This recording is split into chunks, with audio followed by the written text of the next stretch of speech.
Hello, I'm Plutoburns, and welcome to Eagleland. It's callback episode today. I mentioned today's manga all the way back in episode 2. This one. Yep, back in my review of Shorty and Chubby, I mentioned Pochamani as an example of a manga that does the chubby girl storyline well. And it absolutely is. It takes a tired old high school romance story, adds some pounds to the heroine, and boom! Good story.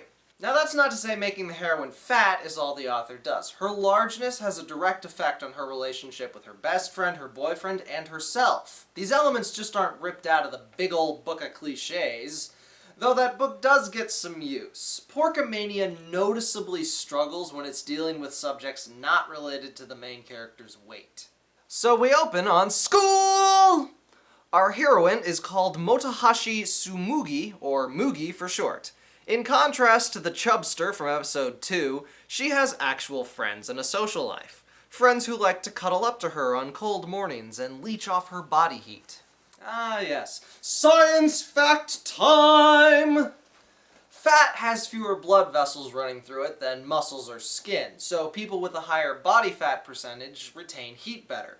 That's why seals and walruses have blubber. They call it blubber around their body. But her friends aren't the only ones looking for morning snuggles. We are introduced to Tagami as he cops a feel off of Mugi's squishy arm. He then proceeds to try and hug her while she is frozen in shock, but Mugi's friend runs interference with a karate kick to the face. Wow, gotta admire the balls on Tagami for just walking up and demanding a hug, and props to Mugi's friend for expeditely dealing with the situation. I don't normally condone face kicking, but if some stranger just walked up to you, started feeling up your arms, and then demanded a hug, feel free to concuss the twat. This is Tagami, and he loves chubby girls. One fell on him in middle school, and according to him, it felt amazing. So, he likes big butts and cannot lie. I like big butts and I cannot lie. You other brothers can't deny. Now when a girl walks in with an itty bitty waist and a round thing in your face, you get sprung. He is also the epitome of hotness to Japanese girls, but since he has no interest in skinny girls, he is referred to as a waste of a pretty boy. Oh, Japan and your incredibly awkward phrases. Actually, the first chapter kind of oversells how weird Tagami is, to the point of trivializing his feelings for Mugi. Thankfully, later chapters do not continue this trend. One thing I really like about Hulkamania is how proactive the characters are. When Tagami or Mugi encounter obstacles, they work for what they want. So after Tagami gets Bruce Lee'd, he approaches again and says he is sorry for the unwanted hug and asks if they can start off as friends. And when Mugi agrees, he is just so excited. And that is why Tagami is awesome. He's got the face of a bland pretty boy, but is not at all embarrassed to express his emotions or his bizarre quirks. And every time he pulls out a stress ball, I just crack up. Boing, boing, boing. Where the hell did we find a Gerald McBoing Boing clip? Now, in the first chapter of Pochamania, Tagami and Mugi, of course, fall in love, but the path is a little rough. Mugi, in spite of being relatively positive about herself, does go through some personal crisis about how she doesn't seem to suit a hottie like Tagami. What? What do you mean I've been saying the title wrong? Spell it out for me.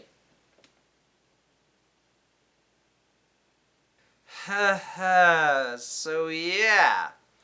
The next couple of chapters of Pochamani are about character development. I like how the author has Tagami liking Mugi because she remains positive in the face of her weight. He's met fat girls before, but they were all depressed downers. It makes the romance more real. And there's a great moment when they go to the pool together. Tagami gets hit on by some skinny mingers, and Mugi steps in and is like, "Step off, bitches! He's my man!" Oh no, she didn't! But probably the most interesting element is one that gets set up over several chapters. Essentially, it's the slow build-up to them being more intimate. No, they just... Look, there are steps between dating and banging. As young people dating, they move along these steps gradually. But what's truly shocking about this is that Tagami is the one who prompts closer contact, and that Mugi is okay with this. Holy crap! This is like finding an albino emu humping a dodo while watching The Ultimate Warrior on the Mir space station. And you know what? It never occurred to me before I read this manga, but that is distractingly rare. If I cut out all the shoujos where the characters explicitly have sex, pretty much none of them have the guy initiating closer physical contact. It's all on the girl's terms. I don't know what planet you live on, but on this one, that's not how it usually works. And on the same token, most of the girls usually get all offended by any implication that they might desire physical contact beyond kissing. This may shock you, but girls get horny too. I know I shouldn't be making such a big deal about it, but that's just it. These are things that just do not appear in romance mangas. And I can't believe the manga that brought it to my attention was... Polkarama? Now, as I said before, this manga is really good when it deals with Mugi's weight, but not so good when it strays from that topic. And the second volume suffers from that. There's the obligatory Christmas chapter, a chapter where we meet the rest of Mugi's family. None of these really land well, but are decent. But the volume recovers when a girl asks Tagami out right in front of Mugi. Oh no, wait, didn't I already do that? And then she makes it worse by saying the only reason he likes Mugi is because she is fat. This girl isn't giving up, and Mugi actually has to confront her even after Tagami turned her down. And we get a very nice wrap-up of how Mugi used to hate herself, but when she tried to like herself is when she started making friends. And then a very salient point is brought up. If this broad wanted to attract Tagami, why didn't she gain weight? They're warmer than me. Marine mammal blubber, blubber. It's not like he was quiet about his love for fat chicks. Squeak, squeak, squeak, squeak, squeak. She eventually reveals that she didn't try that because she didn't think he would like her if she was ugly. That really speaks to just how deeply ingrained standards of beauty are in cultures. Even with all the necessary facts placed in front of her, she couldn't do the one obvious thing to attract Tagami.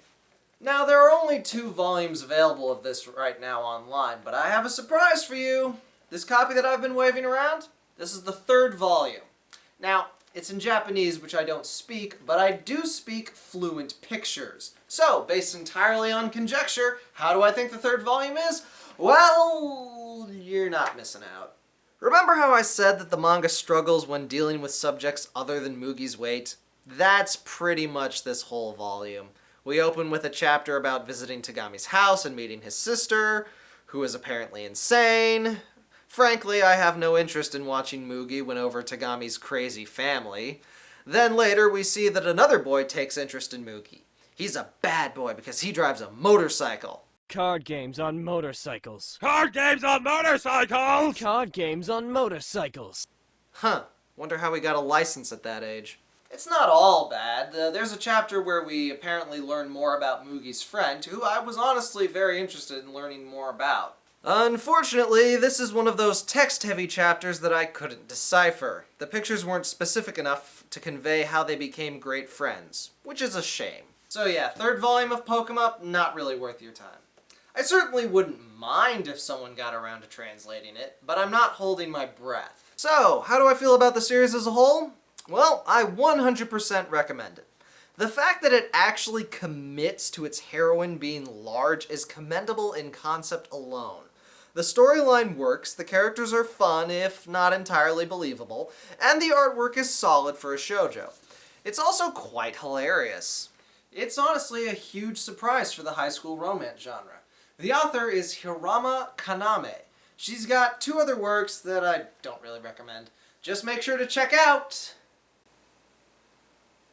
Pochamani, Mocha Frappuccino, Puchamancha, Puchamani, Pokemoninoff, Pokemon Puchamane, thighs, Pocini, Pokerama. No, it's not Pokerama. Peachini, Pokemule, Punch a Mole, Pikachu, Chini, Punkaman, Pokmoninoff, Pikmin, Pokemani? Pikmani, Yeah, Peak. Pochamani or Pochamani. Randy Pitchford? Pochamani. Puchamani, where your mouth is? Procmania. Paul Giamatti Chini. Pickmania. Pacini. Fraggle. Pick Pack Catwhack, Chini. give your dog a bone. I Crotch. don't know. Why you call me to do these things? Punch a mule. Pick a mole. Apocrypha. Puchimame? Pochamon. Pochamana? Pochamon. Dude, I don't know how to say it. Hulkman. Pochamani. Pokemon. Pochamani. Pokemon. No. Poodle Muncher. I'm Plutoburns, and this has been Eagleland. Procomon. Pachizimon.